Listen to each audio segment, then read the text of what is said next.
તો hello friends, welcome back to our new video. અને thumbnail જોઈને તમને ખબર પડી જ ગઈ હશે કે આપણે આજે શેની વાત કરવાના છીએ. તો આપણે આજે વાત કરવાના છીએ મુખ્યમંત્રી જ્ઞાન સાધના મેરિટ સ્કોલરશિપ પરીક્ષા. કે આ મુખ્યમંત્રી જ્ઞાન સાધના છે મેરિટ સ્કોલરશિપની પરીક્ષા છે, એ ઘણા બધા વ્યક્તિને નો ખબર હોય કે શેની પરીક્ષા છે. તો એ આખી વસ્તુ છે એ બધી હું તમને આજે ડિટેલમાં સમજાવવાનો છું અત્યારે.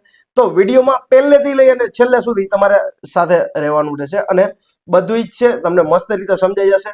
શું છે, કેટલી ફી છે, પછી એમાં કયા વિદ્યાર્થીઓ પરીક્ષા આપી શકે, પરીક્ષા ફોર્મ ભરવાનું શું છે, એનો સમયગાળો શું છે કે આટલાથી આટલા દિવસમાં ફોર્મ ભરી દેવાના, એ પરીક્ષાની તારીખ કઈ છે, બધી જ વસ્તુ છે એ તમને આ વિડીયોમાં તમને ખબર પડી જશે. તો આપણે છેલ્લે સુધી જોડાયેલ રહેજો.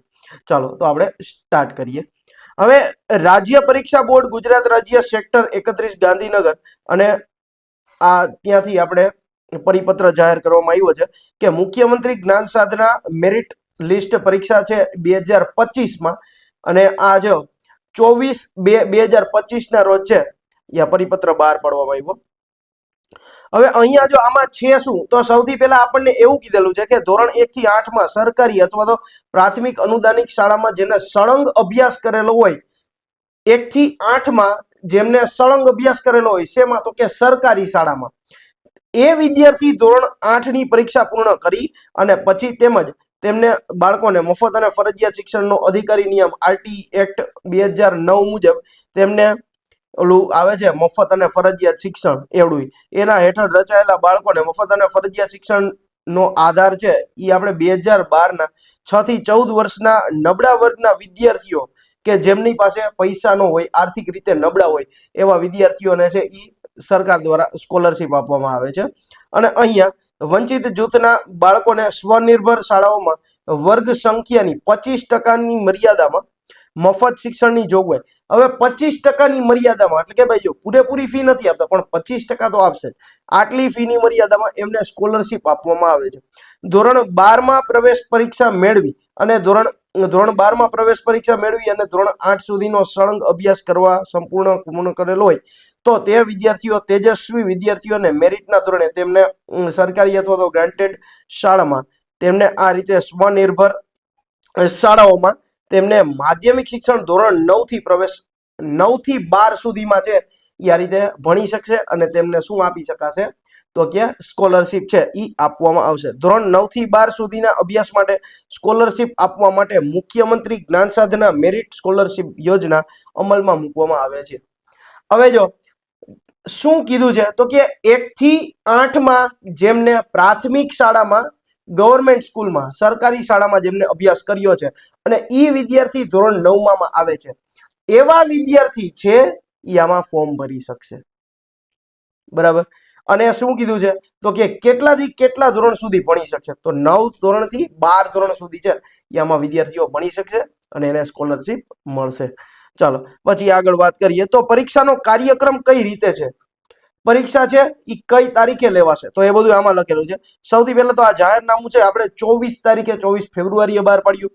રજીસ્ટ્રેશન ફોર્મ ઓનલાઈન ભરવાનો સમયગાળો ઓનલાઈન છે એ તમે 25 ફેબ્રુઆરીથી લઈ અને 6 માર્ચ સુધી તમે આ પરીક્ષા છે આનું ફોર્મ તમે ભરી શકશો. પરીક્ષાની ફીની વાત કરીએ તો આ ફીમાં છે આ પરીક્ષાની ફી છે એ કોઈ પણ લેવામાં આવતી નથી, સાવ એટલે સાવ ફ્રીમાં પરીક્ષા આપવામાં આવે છે. અને તમારે પૈસા શેના ભરવા પડશે તો કે પૈસા છે ખાલી ફોર્મ ચાર્જીસ છે એ તમારે ભરવો પડશે. કે કોઈ પણ વ્યક્તિ પાસેથી તમે ફોર્મ ભરાવો એનો ચાર્જીસ નજીવો ચાર્જીસ છે એ 100, 150, 200 રૂપિયા જે ચાલતો હોય એ ખાલી ભરવો પડે, બાકી બીજા ક્યાંય ભરવા પડે નહીં. અને પરીક્ષાની તારીખ આપણે જોઈએ તો પરીક્ષાની તારીખ છે 29 માર્ચ 2025 ના રોજ છે એ આ પરીક્ષા લેવામાં આવશે. ચાલો પછી આપણે આગળ વાત કરીએ તો અહીંયા આપણને આપેલું છે કે પરીક્ષામાં બેસવા માટેની પાત્રતા, કે આ પરીક્ષામાં ફોર્મ કોણ ભરી શકે એ તો આપણે હમણાં વાત થઈ. કોણ તો કે સરકારી અથવા તો અનુદાનિત પ્રાથમિક શાળામાં જેમને ધોરણ 1 થી 8 માં સળંગ અભ્યાસ કરેલો હોય અને ધોરણ 8 માં તે પાસ કરીને આવ્યા હોય અને જો ઉત્તીર્ણ થયેલ હોય તેવા, અને આવકની મર્યાદા ધ્યાને લીધા વગર તમામ વિદ્યાર્થીઓ અથવા તો આરટીઈ એક્ટ છે એ 2009 ની કલમ મુજબ તેમાં શાળાઓમાં 25% મર્યાદા ધોરણ 1 થી પ્રવેશ મેળવેલ હોય, જેમાં વર્ષ 2025માં ધોરણ 8માં અભ્યાસ પૂર્ણ કર્યો હોય. અને જો આરટીઈ ના જે ફોર્મ ભરાય છે એમાં આરટીઈ ના ફોર્મમાં એમને જો નંબર આવેલો હોય અને ઈ શાળામાં તમે 1 થી 8 ધોરણમાં તમે અભ્યાસ કરેલો હોય અને 8મું ધોરણ પાસ કરીને આવેલા હોય અને 9માં એડમિશન મેળવવાનું હોય, તો એવા વિદ્યાર્થીઓ પણ આમાં શું કરી શકશે? ફોર્મ ભરી શકશે. ચાલો પછી આગળ વાત કરીએ કે શું આપેલું છે. તો કે આપણને આપેલું છે પરીક્ષાની ફી. તો આમાં મેં પહેલા જ કીધું કે મુખ્યમંત્રી જ્ઞાન સાધના મેરિટ સ્કોલરશિપ પરીક્ષા માટે કોઈ પણ ફી ચૂકવવાની રહેશે નહીં. પરીક્ષાનું માળખું આપણને આપેલું છે કે આ પરીક્ષા બહુ વિકલ્પ સ્વરૂપની વિવિધ વિકલ્પ વાળી એટલે કે એમસીક્યુ ટાઈપની પરીક્ષા છે. તમારે એમસીક્યુ 4 વિકલ્પ આપેલા છે, એમાંથી એક વિકલ્પ છે એ પસંદ કરવાનો અને પછી તમારે પરીક્ષા આપવાની રહેશે આ રીતે. હવે આ પરીક્ષામાં પ્રશ્નપત્ર તો કે આપણને 120 માર્કના પ્રશ્ન પૂછાશે અને સમય રહેશે 150 મિનિટ. બરાબર. પરીક્ષાનું માધ્યમ તો કે ગુજરાતી મીડિયમમાં પણ હશે અને ઇંગ્લિશ મીડિયમમાં પણ તમને આમાં જોવા મળશે માધ્યમ. અને પરીક્ષામાં નીચે પ્રમાણના વિષયોના ગુણભાર રહેશે. તો કે ભાઈ MAT અને SAT આ બે પ્રકારની પરીક્ષા એમાં હશે. તો કે બૌદ્ધિક યોગ્યતા કસોટી એમાં 40 પ્રશ્ન હશે, 40 માર્ક હશે. અને બીજું છે SAT શૈક્ષણિક યોગ્યતા કસોટી, એમાં છે ઈ પ્રશ્ન છે 80 હશે અને ગુણ પણ 80 હશે. આ બેનો સરવાળો ભેગો કરી અને 120 માર્કનું પેપર અને મિનિટ કેટલી? તો કે 150. પ્રજ્ઞાચક્ષુ એટલે કે આઈ વિઝિબિલિટી હોય કે ભાઈ જેને છે એની આંખમાં થોડું ઓછું દેખાતું હોય અથવા તો આંધળા જેવું હોય, તો એને શું હોય તો કે વિદ્યાર્થીઓને 30 મિનિટનો છે એ વધારાનો સમય આપવામાં આવશે. એટલે વધારાનો સમય મળવા પાત્ર છે. એટલે તમે ફોર્મ ભરતા હોય ત્યારે એ ધ્યાન રાખવાનું કે આ પ્રકારની ડિસેબિલિટીમાં તમારે ફોર્મ ભરવાનું, તો તમને સમય થોડો વધારે આપે. MAT એટલે કે બૌદ્ધિક યોગ્યતા કસોટીમાં 40 પ્રશ્ન છે એ શાબ્દિક, અશાબ્દિક, તાર્કિક એટલે કે ગણતરીના રહેશે કે જે રીઝનિંગ ને એવું કાંઈ આવતું હશે એમાં. અને આ પ્રશ્નો છે એ વર્ગીકરણ છે, સંખ્યાત્મક શ્રેણી છે, પેટર્ન છે અથવા તો છુપાયેલી આકૃતિ છે અથવા તો વગેરે ઊંચા ધોરણને આધારે અનુરૂપ સામાન્ય વિષય પણ આધારિત રહેશે. હવે SAT એટલે શૈક્ષણિક યોગ્યતા કસોટીમાં શું છે? 80 માર્કમાં શું શું પૂછાશે? ઓલી હતી 40 માર્કની વાત. 80 માર્કમાં શું પૂછાશે કે ધોરણ 8 ના ગણિતના 20 માર્કના પ્રશ્ન, વિજ્ઞાનના 20 માર્કના પ્રશ્ન, SS ના 15 માર્કના પ્રશ્ન, અંગ્રેજીના 10 માર્કના પ્રશ્ન છે, ગુજરાતીના 10 માર્કના પ્રશ્ન અને 5 માર્કના પ્રશ્ન છે એ હિન્દીના. આ રીતે આખું 80 માર્કમાં ડિવાઈડ કરેલું છે. અને પ્રશ્ન અધ્યયન નિષ્પત્તિ સિદ્ધિ ચકાસણી કરે તેવા પ્રકારના રહેશે. એટલે કે ભાઈ તમને સરળ રીતે પ્રશ્ન તમને સમજાય જ જશે ટૂંકમાં. અભ્યાસક્રમ ધોરણ 8 નો ઉપરોક્ત વિષયનો રહેશે. એટલે આ આખી વસ્તુ છે એ ધોરણ 8માં ને અનુરૂપ જ પૂછવામાં આવશે. શેમાં? તો કે પરીક્ષામાં. પછી એ MAT હોય કે પછી SAT હોય.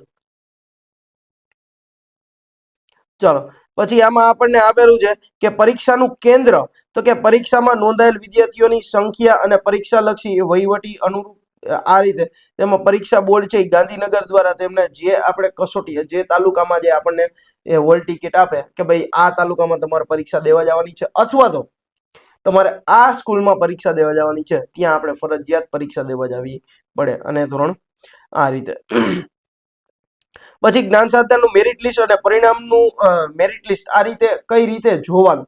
તો એમાં આપેલું છે કે આ પરીક્ષાનું પરિણામ છે એ રાજ્ય પરીક્ષા બોર્ડની જ વેબસાઇટ કઈ? તો કે www.sebexam.org ઉપર આપણને દેખાડવામાં આવશે, મીન્સ કે પ્રસિદ્ધ કરવામાં આવશે. મુખ્યમંત્રી જ્ઞાન સાધના મેરિટ લિસ્ટ છે એમાં કટ ઓફ છે કરતા વધુ ગુણ મેળવનાર તેજસ્વી વિદ્યાર્થીઓને યાદી છે એ આપણે ક્યાં મોકલવામાં આવશે? તો કે ગાંધીનગર કચેરીએ મોકલવામાં આવશે. બરાબર. અને ઉપરની યાદી પ્રમાણે બાળકોના દસ્તાવેજોની ખરાઈ કરી અને જિલ્લા શિક્ષણાધિકારી દ્વારા નિયામકશ્રીઓને શાળાઓને સૂચના ઉપર આ રીતે તેમાં અમલ કરવાના રહેશે. ઘણી બધી બાબતો હોય. પછી વિદ્યાર્થીઓના પ્રવેશ પ્રક્રિયાની પ્રક્રિયા, તો કે ભાઈ એમાં પ્રવેશની કઈ રીતે પ્રક્રિયા ને શું હશે એ બધું. તો કે ઉપર આ બધી વસ્તુ છે એમાં આપણું નામ આવી જાય, રિઝલ્ટમાં નામ આવી જાય, પછી મેરિટમાં નામ આવી જાય, પછી શું કરવાનું? તો કે વિદ્યાર્થીઓને આ પ્રકારની સ્કોલરશિપ છે એ મળવા પાત્ર છે તેવા વિદ્યાર્થીઓએ કામચલાઉ મેરિટ લિસ્ટ છે, પ્રોવિઝનલ મેરિટ લિસ્ટ પહેલા બહાર પાડવામાં આવશે. એમાંથી એક અલાયદા પોર્ટલ પર પ્રસિદ્ધ કરવામાં આવશે. તેમાં આમાં શું લખેલું છે તો કે સરકારના ધારાધોરણ મુજબ અનુસૂચિત અને અનુસૂચિત જનજાતિ વિદ્યાર્થીઓનો સમાવેશ કરવાનો રહેશે. દરેક કેટેગરીના 50% લાભાર્થીઓ કન્યા રહેશે. 50% ફરજિયાત કન્યાને આપવામાં આવશે. પછી શું છે તો કે સ્કોલરશિપ માટે પાત્રતા ધરાવતા વિદ્યાર્થીઓને નિયત સમય મર્યાદામાં તેમને ક્રમાંક એટલે કે 20/10/2023 ના સુધારા મુજબ ઠરાવ મુજબ તેમાં કોઈ પણ શાળામાં ધોરણ 9 માં પ્રવેશ મેળવી શકાશે. એટલે કોઈ પણ શાળામાં ધોરણ 9 માં પ્રવેશ મેળવી શકાશે. પણ શેના માટે તો કે જો એમાં 50% તો કોણ હશે? 50% તો કન્યા હશે, કન્યા વિદ્યાર્થી કે જે વિદ્યાર્થીનીઓ જે છે એ. બાકી પોર્ટલ પર જાહેર કરેલ શાળાઓમાં આ રીતે સ્કોલરશિપ માટે પાત્રતા ધરાવતા વિદ્યાર્થીઓ માટે તેમાં ધોરણ 9 માં પ્રવેશ આપવામાં આવશે. ત્યારે તેવા વિદ્યાર્થીઓને તેઓની શાળામાં પ્રવેશ બાબતનું જનરલ રજિસ્ટર નંબર સાથેનું પ્રમાણપત્ર એ શાળાના આચાર્ય, શિક્ષિકા વગેરે તે વિદ્યાર્થીઓને આપવાનું રહેશે. આ બધું છે એ શાળાનું કામકાજ છે કે જે એ આપશે. ઓનલાઈન અરજી કરવાની સૂચના. ઓનલાઈન અરજી કરવાની સૂચના કઈ રીતે છે એ આપણે સરખી રીતે જોવું જોશે. તો કે આ પરીક્ષા માટે જે પાત્રતા ધરાવતા વિદ્યાર્થીઓ છે એને સ્કૂલ એટેન્ડન્સ ગુજરાત.in આ પોર્ટલ પર તેમને 25/2/2025 થી લઈ અને 6/3/2025 સુધી ઓનલાઈન ફોર્મ ભરવાના રહેશે. પર રાજ્ય પરીક્ષા બોર્ડ દ્વારા તેમાં ઓનલાઈન જ અરજી સ્વીકારવામાં આવશે. કોઈ પણ ઓફલાઈન ફોર્મ છે એ આમાં બહાર પાડવામાં આવ્યું નથી. અરજી ફોર્મ ચોક્કસપૂર્વક ઓનલાઈન ભરવાનું રહેશે. નામ, અટક, જન્મ તારીખનો દાખલો, જાતિ કે અન્ય કોઈ પણ બાબતે પાછળથી બોર્ડ દ્વારા સુધારો કરવામાં આવશે નહીં. જ્યારે આપણે ફોર્મ ભરતા હોય ત્યારે જ તેમાં છે એ શું કરવાનું છે તો કે બધું જોઈ લેવાનું. પાછળથી કોઈ સુધારા વધારા થશે નહીં. આ એક તમારે યાદ રાખવાનું રહેશે. પછી સમગ્ર ફોર્મ છે એ આખું ફોર્મ ઇંગ્લિશમાં ભરવાનું છે. વિદ્યાર્થીઓ અંગ્રેજી કે ગુજરાતી માધ્યમમાં જે માધ્યમમાં પસંદ કરે એમાં પરીક્ષા આપી શકશે. ઓનલાઈન અરજી કરવાની રીત. અરજી કઈ રીતે આપણે કરવી તો એમાં લખેલું છે. સૌપ્રથમ છે ઈ આ સ્કૂલ એટેન્ડન્સ ગુજરાત.in વેબસાઇટ ઉપર જવાનું. પછી શાળાના ડેશકોડ માંથી લોગિન કરવાનું રહેશે. શાળાનો ડેશકોડ છે ઈ જે તે વિદ્યાર્થીનો જે તે શાળા પાસેથી અથવા તો પ્રિન્સિપાલ પાસેથી માંગવાનો રહેશે. આ એક તમારે ખાસ યાદ રાખવાનું. કેના પાસેથી માંગવાનો રહેશે તો કે પ્રિન્સિપાલ પાસેથી માંગવાનો રહેશે. બરાબર. ત્યારબાદ શાળાના કોઈ પણ એક શિક્ષક ટીચર કોડ છે એ નાખવાનો રહેશે. ધોરણ 8 માં ભણાવતા વિદ્યાર્થીઓ શિક્ષકને પ્રાથમિકતા આપવી. હવે આમાં જો ફોર્મ કોણ ભરી શકે તો કે ધોરણ 8 માં જે શિક્ષક ભણાવતા હોય એનો જ છે એ પ્રાથમિકતા અને અગ્રતા ક્રમ રાખવાનો. શેનો તો કે શિક્ષકનો કોડ નાખવામાં. જો તેમની બદલી કે નિવૃત્તિ થઈ હોય તો શાળાના અન્ય કોઈ પણ શિક્ષક પણ ઈ કોડ છે એ શું કરી શકે? એડ કરી શકશે. હવે ધોરણ 8 પર ક્લિક કરવાનું રહેશે અને એમાં ધોરણ 8 માં તમામ વિષયના કોડ અને લિસ્ટ સ્ક્રીન પર દેખાશે અને તમામ વિદ્યાર્થીઓનું એક પછી એક છે એ ફોર્મ ભરવાનું ચાલુ રહેશે. આ જેટલા છે એ બધા ફોર્મ છે એ કોણ ભરશે તો કે સ્કૂલમાંથી ભરવામાં આવશે. આપણે અરજી દેવાની કે અમારે ફોર્મ ભરવાનું છે તો આ રીતે એ ફોર્મ ભરી દેશે.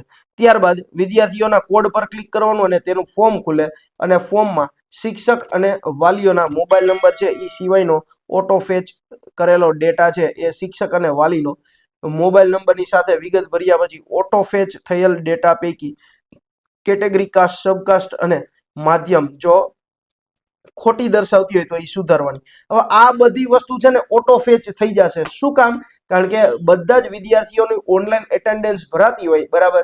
એટલે આમાં જો વેબસાઇટ પણ આપણને ઈ જ આપેલી છે. કઈ તો કે સ્ટુડન્ટ એટેન્ડન્સ ગુજરાત. આમાં ફોર્મ ભરવાનું રહેશે. બરાબર. ચાલો પછી તમામ વિગતો ભરાયા બાદ ફોર્મની નીચે સેવ બટન ઉપર ક્લિક કરવાનું રહેશે જેથી વિદ્યાર્થીઓના ફોર્મ સેવ થતા જશે અને સેવડ પણ ફોર્મ દેખાડશે. અને આ રીતે તમામ વિદ્યાર્થીઓના ફોર્મ ભરાઈ ગયા બાદ સબમિટ બટન પર ક્લિક કરવાનું રહેશે. ત્યારબાદ સેવ કરી અને એપ્લિકેશન પ્રિન્ટ કાઢવાની રહેશે. બરાબર. બીજી તો આમાં કઈ સૂચના એટલી બધી તમારે જોઈ લ્યો. બીજું કઈ આમાં જોવાનું હોય તો બીજું કઈ લગભગ તો જોવાનું નથી. આઈ હોપ કે આમાં બધી જ ઘણી બધી બાબત છે એ તમને ખબર પડી ગઈ હશે. તો આ રીતે કોણ કોણ ફોર્મ ભરી શકે? કોણ કોણ ફોર્મ ભરી શકશે તો કે જેમને પ્રાથમિક શિક્ષણ છે 1 થી 8 ધોરણ છે એ સરકારી શાળામાં કરેલું હોય અથવા તો 1 થી 8 ધોરણ છે એ આરટીઈ માં જે વિદ્યાર્થી ભણેલો હોય એ 8મામાં પાસ થઈ ગયા હોય અને 9મામાં એડમિશન મેળવવાનું હોય, એ વ્યક્તિ જ, એ વિદ્યાર્થી જ આ જ્ઞાન સહાયકમાં જ્ઞાન સાધનામાં ફોર્મ ભરી શકશે. ફોર્મની વાત કરીએ, ફીની વાત કરીએ તો ફી તો સાવ છે જ નહીં. જે કોઈ પણ ફોર્મ ભરી દે એની જે નજીવી ફી હોય એ ભરવાની રહેશે. આઈ હોપ કે તમને આમાંથી ઘણી બધી વસ્તુની ખબર પડી હશે. અને આમાં કોઈ પણ વસ્તુ તમને ખબર ન પડી હોય તો તમારે કોમેન્ટમાં છે એ પ્રશ્ન પૂછી શકો છો. કોમેન્ટ કરજો, હું સારી રીતના તમને જવાબ આપીશ. જો વિડીયો ગમ્યો હોય તો વિડીયોને લાઈક કરી દેજો, ચેનલને સબસ્ક્રાઇબ કરી દેજો. બાકી મળીએ આપણે નેક્સ્ટ લેક્ચરમાં નેક્સ્ટ આવા કંઈક અલગ જ ટોપિક સાથે. ત્યાં સુધી થેન્ક યુ.